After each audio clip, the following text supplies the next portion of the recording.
Step inside the circle. Be one of the wolves. Decide to unite ourselves through expression.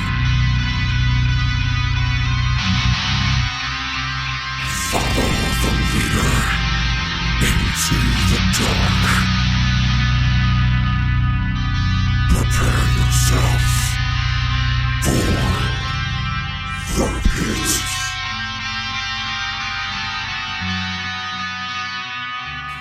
Welcome the fuck back. It is so fucking good to be back. I know we have been down for 3 weeks, and I know you guys have been going fucking crazy. But man, oh my god, the drama and it has been a fucking catastrophe. So, I'm just going to go into a little bit because I got so much to get off my chest today. I'm so glad and happy to be back. I am broadcasting from my own location now. I have my own fucking little studio. It is so nice. It's quiet and it's air conditioned and it's fucking comfy. Fuck yeah. Nobody fucking gets pissed off about what I do in here now because it's mine. I can do what the fuck I want. That's just the way it is. So, you guys know that I left Overtime Studios. And a lot of people know that some serious drama went down with that. A lot of you know that I actually bowed out quite politely when I left the studio, posted a lot of videos about it, talked with people about it, told them how we were going to transition. And I guess I should just give you the rundown of what these assholes have tried to do to me since I left their network. They thought they could steal this show from me. Obviously, I'm right here for you fuckers to listen to, so I haven't gone anywhere. And, excuse me, and I've obviously been working my ass off to get back on air. I've got some new equipment. I've got new software. This is literally our test launch for the actual live launch. We did a pre-run with a old rerun show, which we will do 1 to 2 days a week outside of the Wednesdays, just to keep you guys going until we get some more shows. And better news, I plan completely on opening the Pit's own Spreaker channel, specifically for the Pit. And I mean 100% 24/7, 7 days a fucking week, metal that will melt your fucking face off. That's what I want to bring to you. I want to bring to you a real radio station that plays real underground bands that are coming out the gates, that are researched, that are dug up. Look, we all listen to a lot of satellite radio and internet radio, if you listen to radio at all. And one thing you'll notice about metal radio stations is they play a lot of mainstream bullshit that you don't even like, that you don't want to hear at all. But that's why we need a metal station that doesn't play anything mainstream. If you are a band that's made it, you really don't deserve more airtime than the guys who work 10 times harder than you that have never gotten airtime. That's what I'm trying to change here. I'm going after the corporate giant. I'm going after the people who want to control music, who want to control the radio, who want to tell you what you should listen to instead of letting you decide for yourself. And that is the fight that I'm in. So, I want to go on record to say, fuck Overtime Studios. As you guys know, if you've been listeners of my show, you guys know that I've put in a ton of time and work there, and I was polite when I left. I posted videos saying goodbye. These guys literally not only tried to steal my show, they've continually slandered me in the radio community. One of their hosts on their Friday night shows, her name, I believe she goes by the name of Mickey. And if there was ever a ghetto trash white bitch that belonged in the projects or the trailer park, whichever you prefer, she was it. She'd be the poster child for that dumb motherfucker. She's on there talking all shit about us, of course, talking shit about the metal community. So is her man Rico. And what's sad is the guy who actually owns the show, named Rip James. Really good guy. But he seems to follow whatever his crowd or his team wants to do rather than lead them or rather than tell them no. Which, I mean, hey, whatever you want to do is what you want to do. That's fine. Hey, I'm not judging you. But I think it's kind of fucked up that you'd sit around and tell everybody that you talk to, oh, we treat each other like fam, bro. If you come to me and I fuck with you and you fuck with me and you do good work with me, I always got you. Well, I did good work for that dude. I did free work for that dude. I promoted that dude. I helped that dude. I advertised for him.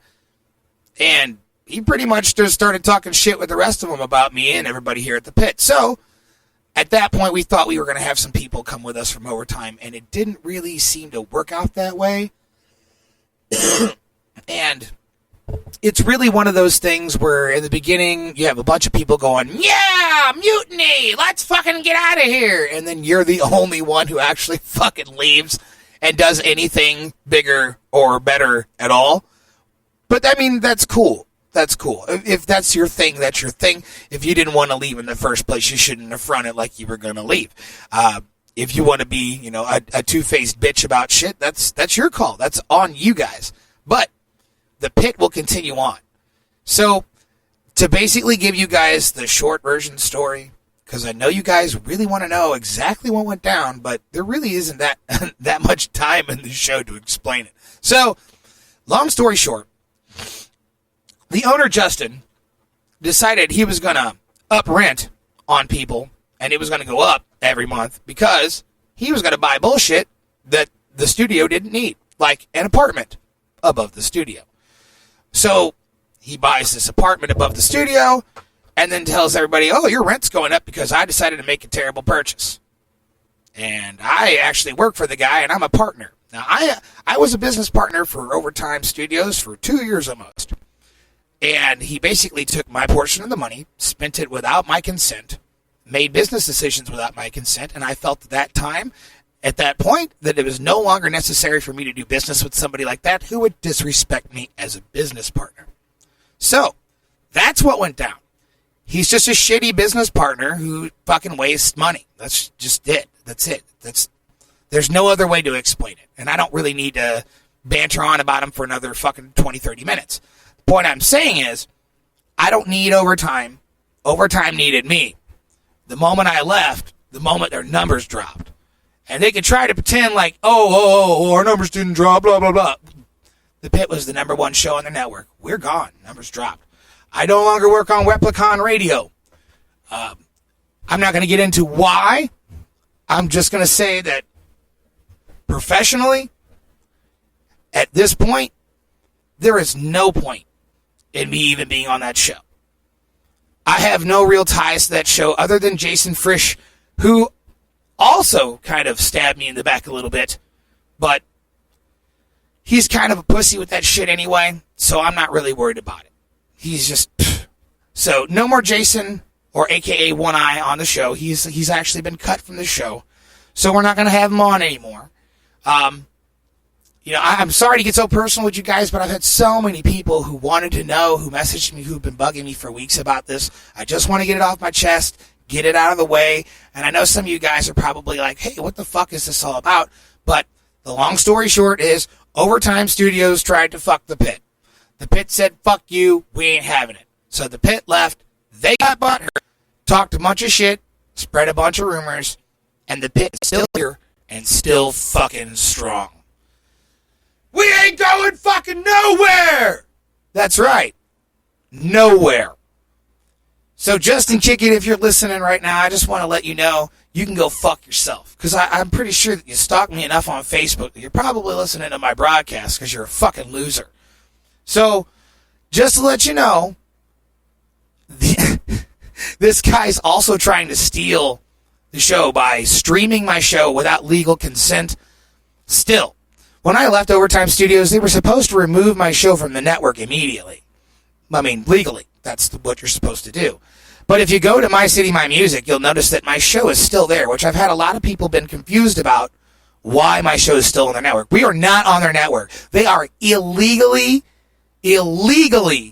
streaming my past archived episodes, which I will slowly be re-releasing in HD remasters over the next 2 months. And I'm actually going to make a DVD, a 2-disc DVD of every single show that I've ever done in HD remaster Dolby Digital Surround. That will be available for $10. That's every single episode I've ever done.